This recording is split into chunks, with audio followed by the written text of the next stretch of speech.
নমস্কার। বিশ্ব প্রেম পর্যায়ের দ্বিতীয় পর্ব বা দ্বিতীয় দিনের আলোচনা আজ সংগঠিত হতে চলেছে। তার জন্যে সকলকে আহ্বান করা হচ্ছে এই সভায়। আগের দিন বা প্রথম পর্বে যে আলোচনার বিষয় ছিল বিশ্ব প্রেমের বা বিশ্ব প্রেম পর্যায়ের 5 জন বা পঞ্চ বিশ্ব প্রেমিকের কথা। সেখানে 5 জন বিশ্ব প্রেমিকের কথা বলা হয়েছিল। আজ থেকে পরপর কয়েকটি পর্বে বিশ্ব প্রেমের লক্ষণ কী বা বৈশিষ্ট্য কী তা তুলে ধরা হবে এবং ক্রমে ক্রমে সকলের শেষে বিশ্ব প্রেমিকের অর্থাৎ বিশ্ব প্রেমের সংজ্ঞা দেওয়া হবে। বিশ্ব প্রেমের সংজ্ঞা এই যাবৎ আমরা পাইনি, পেলেও তা ছিল মন গড়া বা সংজ্ঞা কোথাও আছে বলে জানা নেই। শ্রী শ্রী মাধব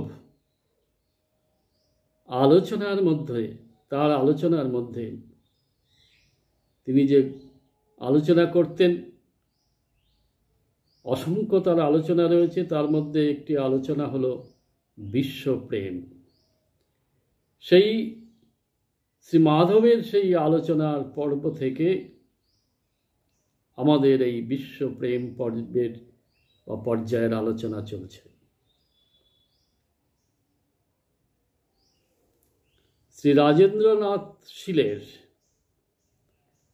প্রকাশিত 78টি খণ্ড আছে। এই সমস্ত খণ্ডগুলি শ্রী মাধবের আলোচনা থেকে নেওয়া। কীরকম? শ্রী মাধব যখন আলোচনা করতেন তখন তিনি তা শর্ট হ্যান্ড করে রাখতেন। পরবর্তীকালে সেই শর্ট হ্যান্ড থেকে লং হ্যান্ড করে 78টি গ্রন্থ প্রকাশ করেছে। তারই একটি গ্রন্থ অর্থাৎ তার নাম হলো লীলা মহামৃতমের 39তম খণ্ডে এই বিশ্ব প্রেম পর্যায়ের আলোচনা রয়েছে। সেখান থেকে আমরা এই বিশ্ব প্রেম পর্যায়ের আলোচনা করছি বা শুনতে পাচ্ছি। আজ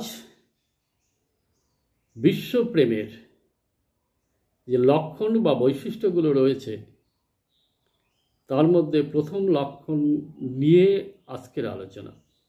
এই প্রথম লক্ষণটি বা বৈশিষ্ট্যটি হলো মহাপ্রবৃত্তি। মহাপ্রবৃত্তিকেই শ্রী মাধব বলছেন মহাপ্রবৃত্তি হলো বিশ্ব প্রেমের লক্ষণ। এবার ছোট্ট করে একটু মহাপ্রবৃত্তি নিয়ে কথা বলা যাক।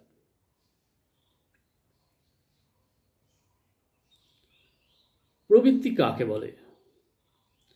আমরা প্রবৃত্তি কথাটা বিশেষ করে আধ্যাত্মিক জগতে যারা আছেন বা চর্চা করেন কিংবা ধর্মীয় জগতে যারা চর্চা করেন তারা অবশ্যই শুনেছেন। কিন্তু প্রবৃত্তি কি এটা আমাদের সকলের জানা দরকার। বৃত্তিকে 3 ভাগে ভাগ করা হয়েছে: প্রবৃত্তি, নিবৃত্তি এবং অনুবৃত্তি। তার মধ্যে প্রবৃত্তি হলো জীবের স্বাভাবিক বৃত্তি। প্রবৃত্তির সংজ্ঞা কি বা প্রবৃত্তি কাকে বলে? আমরা জানি আমাদের মন থেকে জাত কিছু রিপু রয়েছে, রিপু এবং অষ্টপাশ। কাম, ক্রোধ, মদ, মোহ, মদ, মাৎসর্য, এই 6টি রিপু। এছাড়া অষ্টপাশ রয়েছে লজ্জা, ঘৃণা, ভয়, পরস্ত্রী কাতরতা, অহং, মায়া, হিংসা, আলস্য, এগুলি হলো অষ্টপাশ। এবার প্রবৃত্তি কাকে বলে? প্রবৃত্তিকে বলা হচ্ছে এই যে রিপুদের যে বৃত্তি, কামের বৃত্তি, ক্রোধের বৃত্তি, মোহের বৃত্তি বা ক্রিয়া, লোভের ক্রিয়া, মদ মাৎসর্যের ক্রিয়া, অহংকারের ক্রিয়া, এই সমস্ত রিপু আদির ক্রিয়া বা বৃত্তি হল প্রবৃত্তি। এই প্রবৃত্তি জীবের মধ্যে, মনুষ্যরূপী জীবের মধ্যে প্রবল সমস্যা তৈরি করে।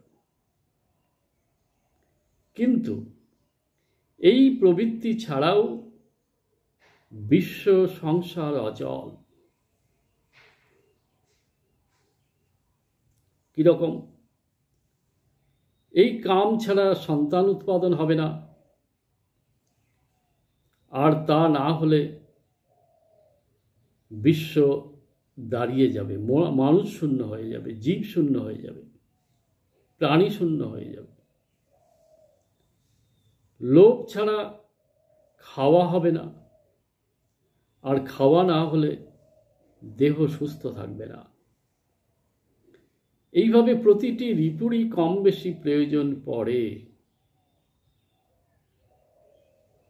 তাই প্রয়োজন অনুসারে যখন এই ঋতুগুলোকে বা প্রবৃত্তিগুলোকে ব্যবহার করা যায়, তখনই তা মহাপ্রবৃত্তিতে রূপ নেয়। এই বিশ্ব সংসারে আমরা যত রকমের কামনা বাসনা, লোভ লালসা দেখছি, তা যখন নিজের জন্য ব্যবহৃত হয়, ইন্দ্রিয় চরিতার্থের জন্য যখন ব্যবহৃত হয়, তখন তা দুষ্ট, তখন তা আমাদের মনকে চঞ্চল করে, তখন তা আমাদের মনকে বিভ্রান্তির মধ্যে ফেলে, তখন তা আমাদের মনকে অপকর্মে লিপ্ত করায়। কিন্তু যখন এই রিপুগুলোকে, এই প্রবৃত্তি শক্তিগুলোকে প্রয়োজনে কাজে লাগানো হয়, অর্থাৎ তার প্রভাবে না গিয়ে, তাদের প্রভাবে না গিয়ে তাদেরকে প্রভাবিত করে বিশ্ববাসীর মঙ্গলে কাজে লাগানো যায়, তখনই তা হয়ে ওঠে মহাপ্রবৃত্তি। কোনো ব্যক্তিকে উপকার করতে হলে তখনও তো মনের ভিতরে আশা জন্মে, কামনা জন্মে যে ওকে উপকার করতে হবে, ওর এটা প্রয়োজন। যখন কোনো ব্যক্তি বিপদে পড়েছে, তাকে উদ্ধার করতে হবে, তার জন্য কামনার প্রয়োজন। এইভাবে সমস্ত রিপুগুলি প্রয়োজনের পথে ঠিকভাবে প্রয়োগ করা সম্ভব। সেখানে কোনো সমস্যা তৈরি হয় না, সেখানেই এই প্রবৃত্তিগুলি মহাপ্রবৃত্তিতে রূপ নেয়। আমরা জানি কত সাধু সন্ন্যাসী জগতের মঙ্গলের জন্য আকুলি বিকুলি করে, কত মহাপুরুষ, এমনকি স্বয়ং অবতার পুরুষ পর্যন্ত এই বিশ্ববাসীর মঙ্গলের জন্য ধরায় নেমে আসেন সেই একই আশা নিয়ে, একই প্রত্যাশা নিয়ে, যে এই জীবের মঙ্গল দরকার, এই জীবের মঙ্গল করতে হবে। তার জন্য পৃথিবীতে এসে তারা কীভাবে এই জীব, এই মনুষ্যরূপী প্রাণী জীব কিভাবে ক্রমে ক্রমে শান্তি লাভ করতে পারে, ক্রমে ক্রমে আনন্দমুখী হতে পারে, স্বস্তি পেতে পারে, জীবনের সমস্ত সমস্যার সমাধান পেতে পারে, সেই দিকে তার দৃষ্টি থাকে এবং সেইভাবে তিনি পথ দেখিয়ে দিয়ে যান। তার জন্য তাকে আসতে হয় এবং তার জন্য তার আসার ইচ্ছা জাগে। এও তো এক ধরনের কামনা, এই তো এক ধরনের বাসনা, কিন্তু বিশুদ্ধ বাসনা, বিশুদ্ধ কামনা। সেখানে তার নিজের কোনো চাওয়া পাওয়া থাকে না, সেখানে তার মান হবে, যশ হবে, এই কামনা বাসনা থাকে না। সেখানে থাকে কেবলমাত্র কর্তব্য। এই কর্তব্য নিয়ে পরে আলোচিত হবে আমাদের পরবর্তী পর্যায়গুলোতে বা পরবর্তী পর্বগুলোতে। এই মুহূর্তে আমরা এই প্রবৃত্তি নিয়ে আলোচনা করছি না বা করা হচ্ছে না। তাহলে দেখা গেল প্রবৃত্তি আর মহাপ্রবৃত্তি, এই দুটোর মধ্যে, এই দুটো শব্দের মধ্যে আকাশ পাতাল পার্থক্য। প্রবৃত্তি হলো নিজের চরিতার্থের জন্য, নিজের ভোগের জন্য, আত্মচরিতার্থ বা আত্মভোগ বা ইন্দ্রিয় চরিতার্থের জন্য যখন ক্রিয়া সংগঠিত হয় তা প্রবৃত্তির খেলা। কিন্তু যখন সমগ্র বিশ্ববাসীর জন্য, সমগ্র মানব সভ্যতার জন্য কল্যাণকর কিছু প্রত্যাশা করা হয়, কল্যাণকর কোনো জিনিস কামনা করা হয়, তখন তা প্রবৃত্তি নয়, তখন তা মহাপ্রবৃত্তি। তাহলে দেখা গেল কি আজকের আলোচনা থেকে যে আমাদের প্রবৃত্তি থেকে মহাপ্রবৃত্তিতে পৌঁছাতে হবে। আমরা সমগ্র বিশ্ববাসী যদি এই মহাপ্রবৃত্তিতে পৌঁছানোর চেষ্টা করি বা সংকল্প করি, তবে ধীরে ধীরে আমরা পৌঁছাতে পারব। তবে ধীরে ধীরে আমরা সারা বিশ্ববাসী একটা পরিবার হয়ে উঠতে পারব, আপনজন হয়ে উঠতে পারব। সেখানে কোনো ভেদাভেদ থাকবে না,